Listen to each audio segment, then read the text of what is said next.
Richard Harris, Executive Director at Port Shelter Investment Management, is joining in. Richard, good morning. I don't know if you could hear some of those sound bites, but I want to pick up on the last point, which is the market believing that 25 basis points is a near given in December. And the suggestion from the White House, the constant suggestion that the next man or woman coming in is going to be, a bit of a dove. If you could read between the lines there in what Scott Bessent was saying, how the next Fed chair needs to drive the American economy forward. Your thoughts on the monetary policy front, the 25 basis points expectation, and just how significant this decision of the Fed chair might be for the market?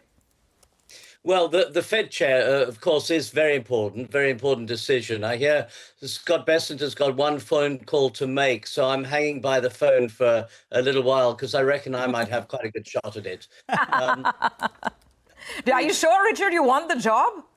Oh, yes. Yeah, I think so. I'd take it any day. And probably for half of what Jay Powell's being paid. Richard, I'm voting for you. Good. You have support. All the help I can get. What would they do, which is probably more important? Yes, I think the bias is for rates to come down. I think it's been like that most of the year. And the reason they haven't come down is, of course, because the US economy has been pretty robust. We've said there's been confirmation, perhaps from analysts, that the US economy is declining and is dead, but it's been pretty strong. Employment's been strong, growth has been strong, corporate earnings have been strong, stronger than we expected. We're now seeing some weakness in these figures, some weakness in the labor market especially. And I think the Fed will take that on board. And yes, US rates are higher than most of their Western counterparties, so there is room to come down. So I think the Fed has probably taken the view that while the economy is strong, we'll keep rates high. When the economy starts to weaken, we'll bring them back. And I think that's quite the right way to do it. Richard, the other piece, which is this Russia-Ukraine deal, and the thing is, we've heard the story before, but this time they seem very confident that they're very close to a final, deal to end the war.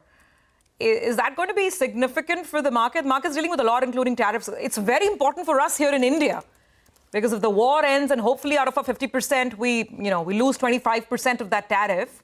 But just from a global flows perspective, how should we read through into this agreement that perhaps finally setting in?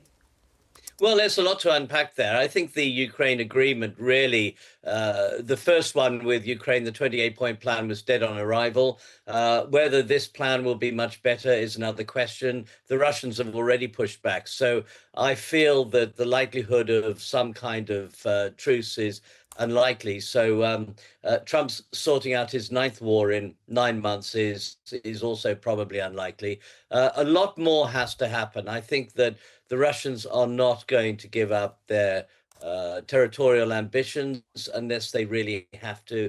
And there seems to be relatively little pressure on them to do so. Yes, they have issues selling their oil, but they'll continue to sell their oil. Economies adapt. Russia's been on a war footing now for 2 or 3 years. The economy's adapted to that.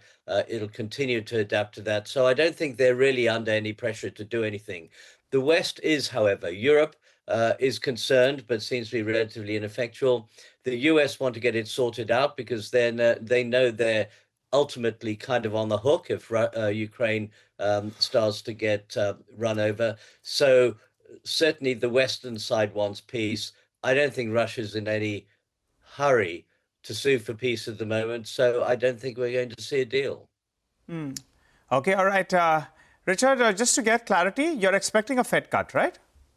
Yes. Okay, all right. 25 bips is what you're working with. I'll go with the 80%ers. All right. And what about the Bank of Japan? Do you expect them to move? That's another fear, right, from an equity market perspective, that they could perk up rates a little bit, and then that yen carry trade could cause a near-term blip in the equity markets, as we saw the last time around as well.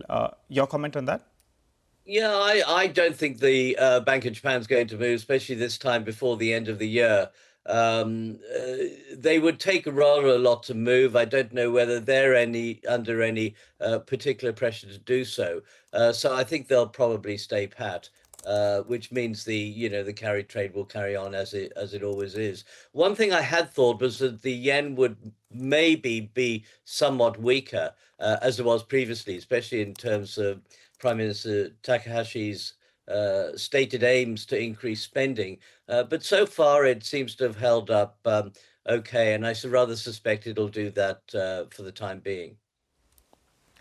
Okay, all right, Richard, we will leave it on that note for today. A lot of global cues to go with this morning, but thank you very much for making sense of it all for us. Please remember to vote for me for Fed chairman. Absolutely. Richard for Fed chair. Vote for Richard. All right.